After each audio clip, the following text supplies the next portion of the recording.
마태복음 18장 21절부터 35절에 있는 말씀으로 큐티인 제목은 천국의 용서입니다. 첫째로 7번을 70번까지입니다. 21절부터 22절입니다. 그때 베드로가 나와 이르되 주여 형제가 내게 죄를 범하면 몇 번이나 용서하여 주리이까? 7번까지 하오리까?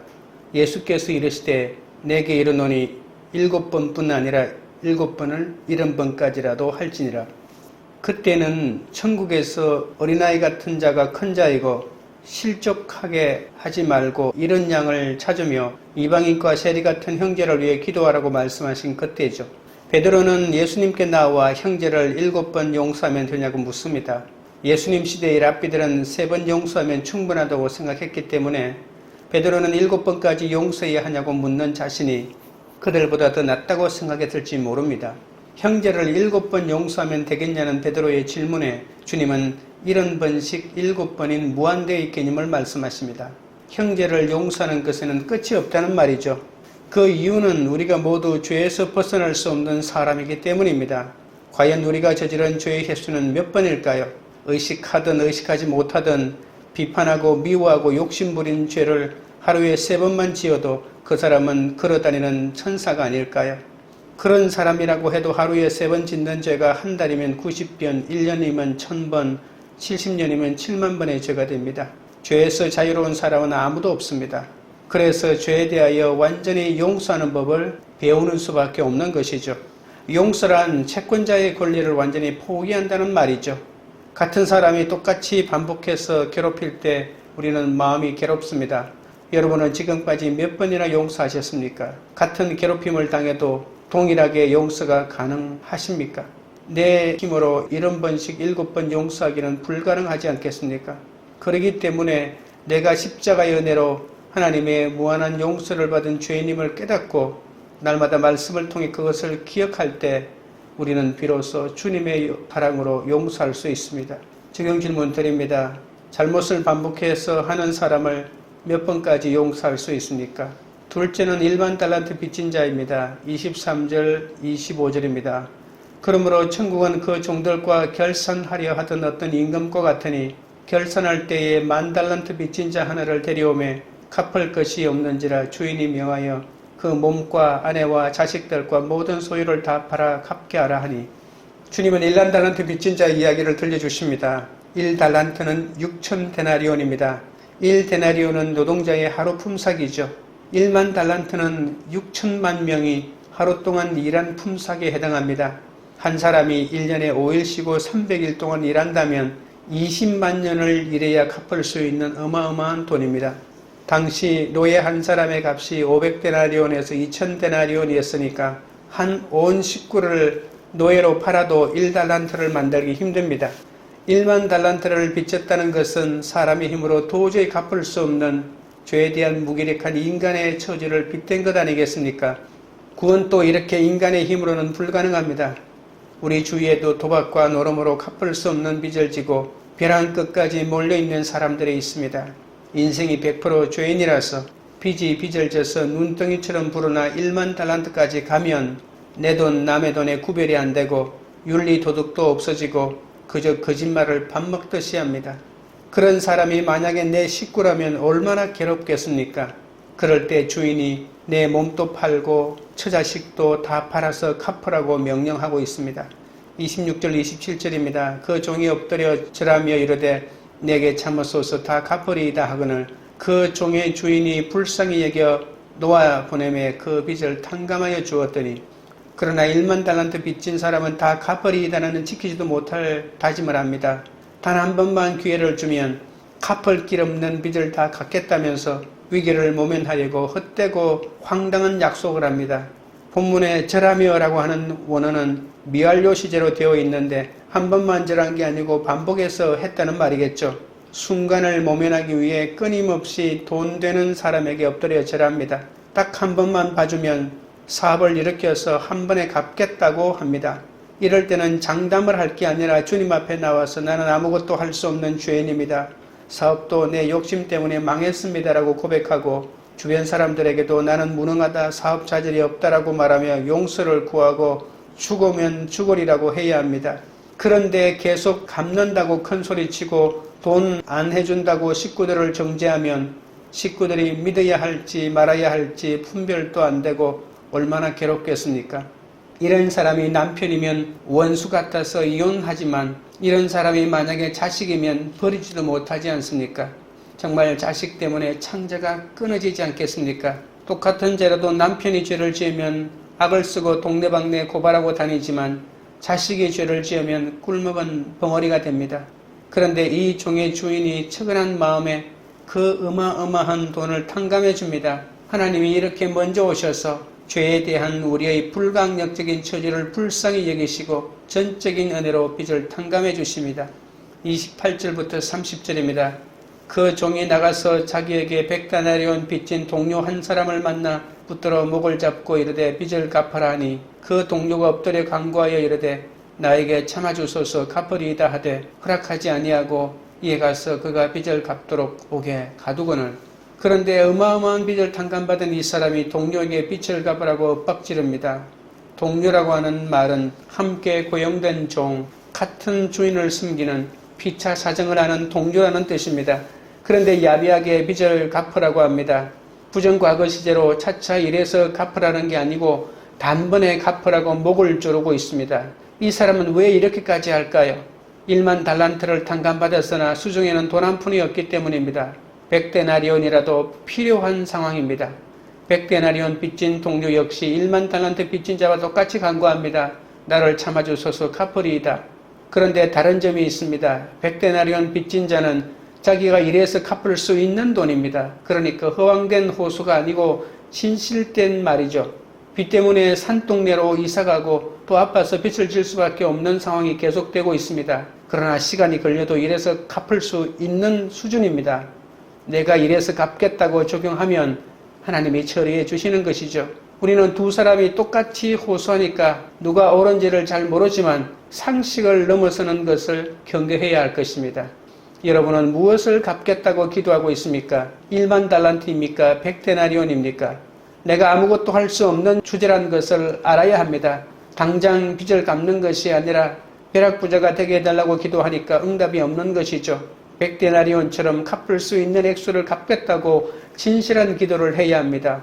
1만 달란트의 빚을 갚아주면 뭐합니까? 그 돈과 권력이 안 가야 할 사람에게 가면 나라가 망하고 집안이 망하고 교회가 망하지 않겠습니까? 1만 달란트 탕감받고 많은 고난 가운데 믿는 것 같아도 이 사람은 진정한 용서를 경험하지 못했기 때문에 동료를 용서 못하고 옥에 가두지 않습니까? 차차 갚으라고도 하지 않고 단번에 갚으라고 목을 조르지 않습니까? 용서를 경험해보지 않는 사람의 특징입니다. 31절입니다.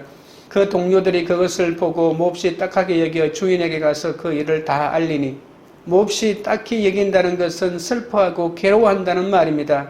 내가 속상해하는 걸 알아주고 주인에게 가서 구해줄 사람이 있습니다. 이것이 바로 중보기도 아니겠습니까? 우리는 돈으로는 책임을 못 져도 기도로 책임을 지는 사람이 되어야 합니다. 100데나리온 빚진 사람의 믿음이 대단한 게 아닙니다.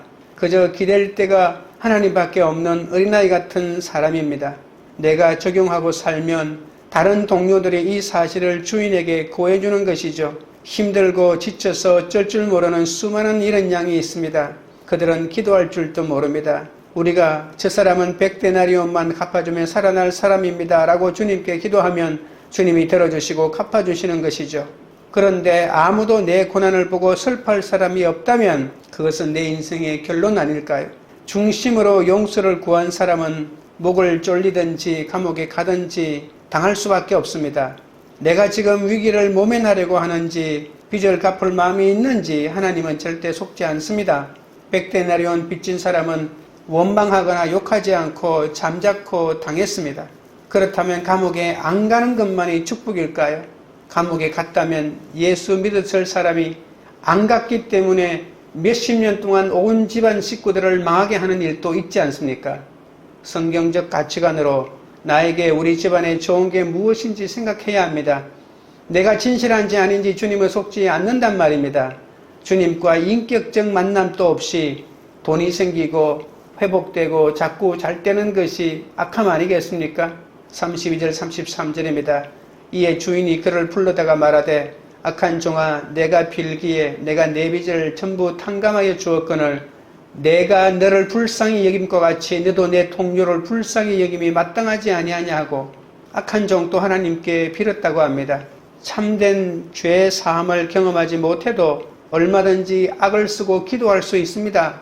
그래서 속으면 안 된다는 말입니다. 어찌나 간절한지 하나님도 잠시 응답해 주셨습니다. 돈도 잘 벌고 사업도 잘 되고 아이도 잘 될 수 있습니다. 그런데 죄사함을 모르니까 자기가 잘 되면 바로 다른 사람을 무시합니다. 백데나리온 빚진 사람에게 악을 저지르고 있지 않습니까? 우리도 마찬가지입니다. 조금만 잘 되면 얼마나 금방을 뜨는지 모릅니다. 내가 금방 뜰까봐 하나님은 돈을 안 주시는 거죠. 내가 그 돈을 받아 만약에 교만해질 수밖에 없는 환경을 구하고 있다면 오히려 주시지 말라고 기도해야 하지 않을까요? 1만 달란트 빚진 자와 백데나리온 빚진 자 둘 다 빚진 자입니다. 그런데 한쪽은 말만 하면 돈을 내어줄 수밖에 없는 식구들이 있습니다. 다른 한쪽은 백데나리온조차 갚아줄 사람이 없어서 괴롭힘을 당하죠. 목을 잡히고 감옥에 갇히니 결국 이 사람의 빚을 하나님이 갚아주십니다. 무엇이 축복입니까? 이 땅에서 길이 없어서 멱살 잡히고 옥에 갇히는 게 축복 아닐까요? 진실하게 갚겠다고 생각하고 감옥 갈 생각하고 멱살을 잡히며 진심으로 용서를 구하는 것이 축복입니다. 그러면 하나님이 갚아주시는 거죠. 그래도 안 갚아주신다면 그것은 내 삶의 결론입니다. 중심으로 갚을 마음을 가지고 두려워 말고 백데나리온 빚진 자처럼 행동해야 할 것입니다. 34절입니다.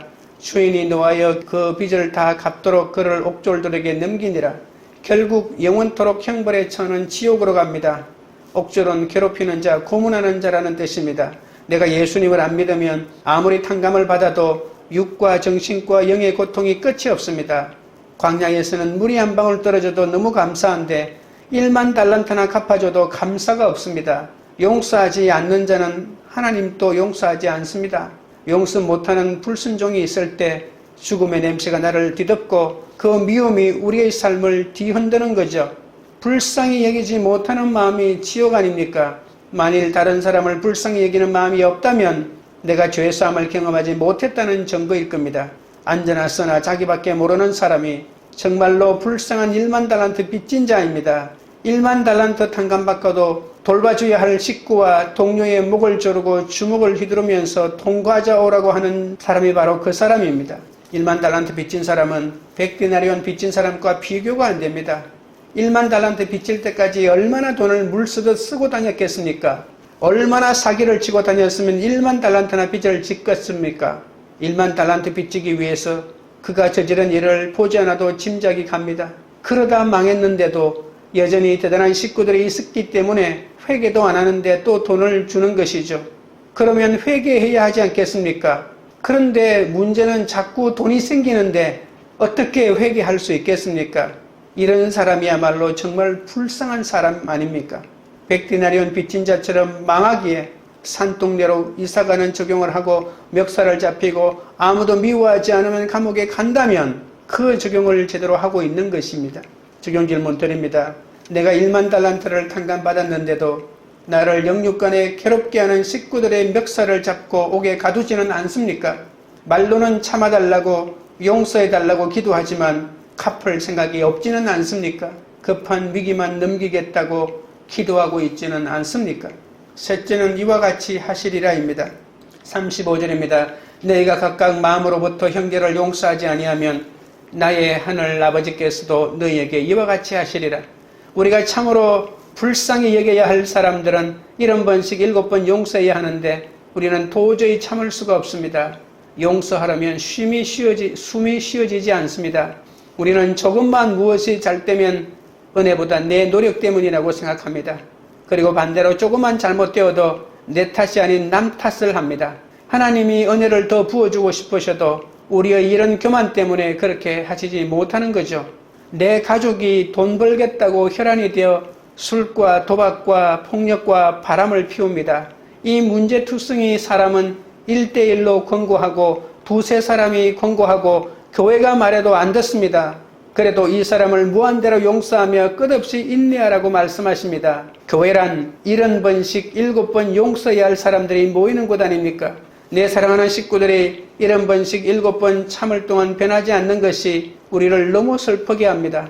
490번이나 계속 참을 수 있으면 얼마나 좋겠습니까마는 우리는 날마다 참지 못하기 때문에 참고 또 참으면서 내 속에 악을 보며 슬퍼할 수밖에 없습니다. 관절과 골수와 영을 찔러 쪼개는 하나님의 말씀을 보면서 내 죄가 벌거벗은 듯이 드러나는 아픔을 경험해야 하는 것이죠.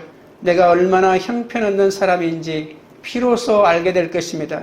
중심으로 용서하는 것은 상대방과 상관없이 내 죄를 볼 때 가능합니다.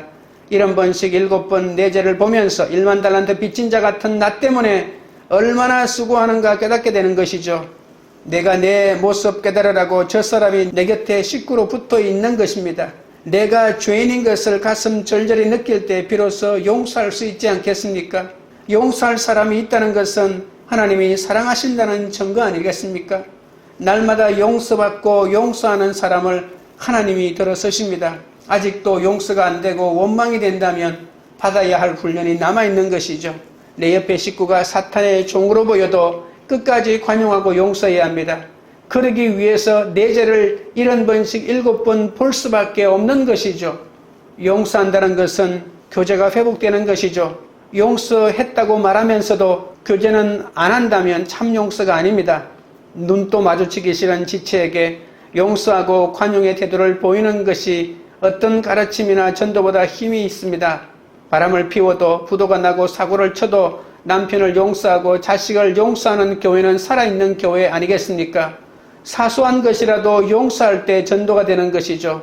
새가 하늘을 날고 물고기가 물속에서 헤엄치듯이 용서는 하나님 나라의 질서입니다. 헨리 나우에는 사랑할 줄 모르는 사람에게 베푸는 사랑이 용서라고 했습니다. 빚은 반드시 절박한 심정으로 갚아야 합니다. 택함받은 내가 복음의 빚진 자인데 전하지 않으면 1만 달란트 빚진 자 아니겠습니까? 내가 구속의 은혜를 받았는데 적극적으로 복음을 안 전하면 주인이 옥졸들에게 붙잡히게 할 것입니다. 내가 1만 달란트 탕감받은 인생이라면 그 은혜를 갚아야 합니다. 교회 오고 말씀 묵상하고 말씀대로 사는 것이 힘들어도 이제는 주인이신 주님의 말을 잘 듣고 종도로서를 잘해야 합니다. 주님이 왜 예수 믿게 하여 1만 달란트의 내 빚을 갚아주셨겠습니까?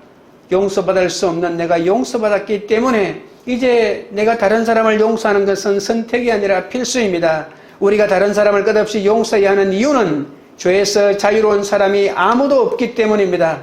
멸망받을 수밖에 없는 우리의 모든 죄를 하나님께서 먼저 찾아오셔서 무조건 용서해 주셨습니다.